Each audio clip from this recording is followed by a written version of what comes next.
أعوذ بالله من الشيطان الرجيم. بسم الله الرحمن الرحيم. كنتم خير أمة أخرجت للناس تأمرون بالمعروف وتنهون عن المنكر وتؤمنون بالله ولو آمن أهل الكتاب لكان خيرا لهم منهم المؤمنون وأكثرهم الفاسقون. لن يضروكم إلا أذى وإن يقاتلوكم يولوكم الأدبار ثم لا ينصرون. ضربت عليهم الظلة أينما ثقفوا إلا بحبل من الله وحبل من الناس وباءوا بغضب من الله وضربت عليهم المسكنة ذلك بأنهم كانوا يكفرون بآيات الله ويقتلون الأنبياء بغير حق ذلك بما عصوا وكانوا يعتدون.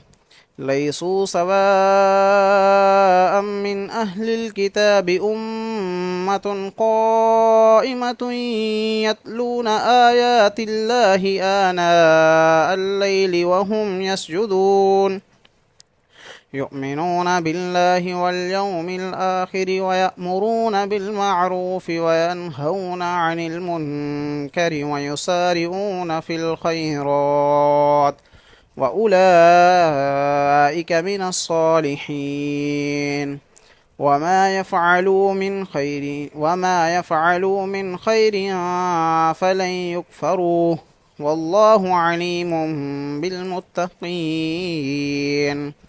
إن الذين كفروا لن تغني عنهم أموالهم ولا أولادهم من الله شيئا وأولئك أصحاب النار هم فيها خالدون. مثل ما ينفقون في هذه الحياة الدنيا كمثل ريح فيها سر أصابت حرث قوم ظلموا أنفسهم فأهلكت وما ظلمهم الله ولكن أنفسهم يظلمون. يا أيها الذين آمنوا لا تتخذوا بطانة من دونكم لا يألونكم خبالا ودوا ما عنتم قد بدت البغضاء من أفواههم وما تخفي صدورهم أكبر قد بينا لكم الآيات إن كنتم تعقلون.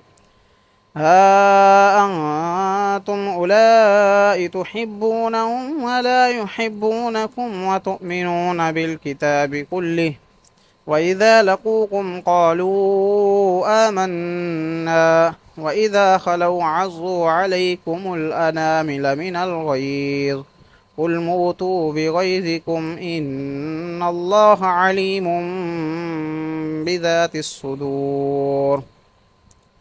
إن تمسسكم حسنة تسؤهم وإن تصبكم سيئة يفرحوا بها وإن تصبروا وتتقوا لا يضركم كيدهم شيئا إن الله بما يعملون محيط. صدق الله العظيم.